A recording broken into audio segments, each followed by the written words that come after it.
Hello everyone, nandito po tayo ngayon sa Barangay San Roque, Bungabo, Nueva Ecija. Balik ko, kumustahin lang po natin yung mga sitwasyon ng mga bukirin dito.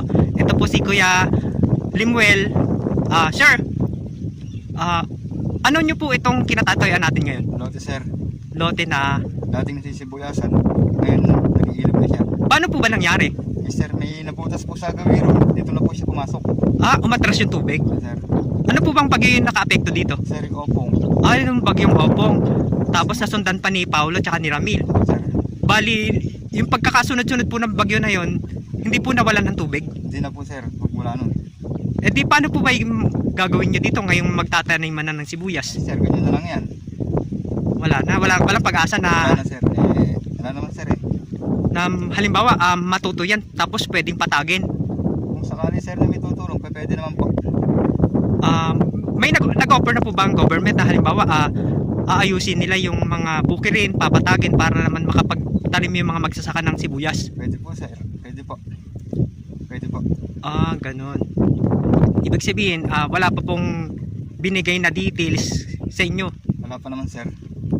Pakikita po natin yung sitwasyon ng bukid nila. Bali, sabi ni Kuya, ito po yung dati nilang sakahan, yung pinagtataniman ng palay, sibuyas, tapos iba pang mga gulay. Kaya lang ngayon, para ng dagat or para na siyang malawak na ilog. Ito po.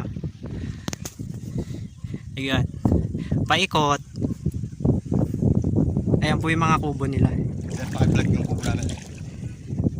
Tapos ayan po, hanggang doon sa likod. Tapos dito, ayan, medyo hindi kita yung ibang area na binha, pero dito kasi sa sentro, ito yung pinaka masyadong naapektuhan. Kuya, kung mabibigyan ka po ng pagkakataon, ano po ba pwede nyong sabihin sa government na para naman matulungan po kayo ngayong nasa hindi maayos kayong kalagayan dahil sa nangyari dito sa inyong bukirin? Sir, sakali po hindi po kami ng tulong Para maayos po para ito. maayos po itong lote natin. Yun nga po, kasi sayang naman kung pababayaan lang. Po sir, Bali, ito po ba yung pinagkukuhanan nyo ng hanap buhay? buhay. Ito po sir.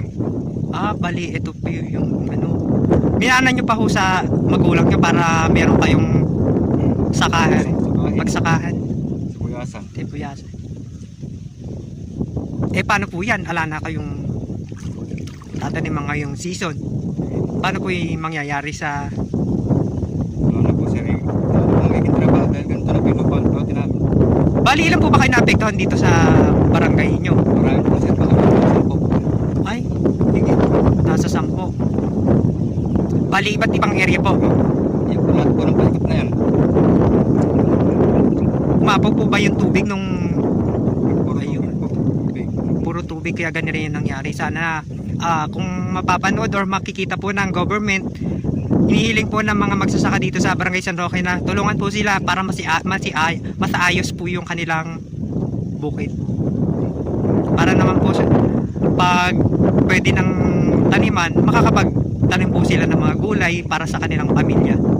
Yun na lamang po at maraming salamat.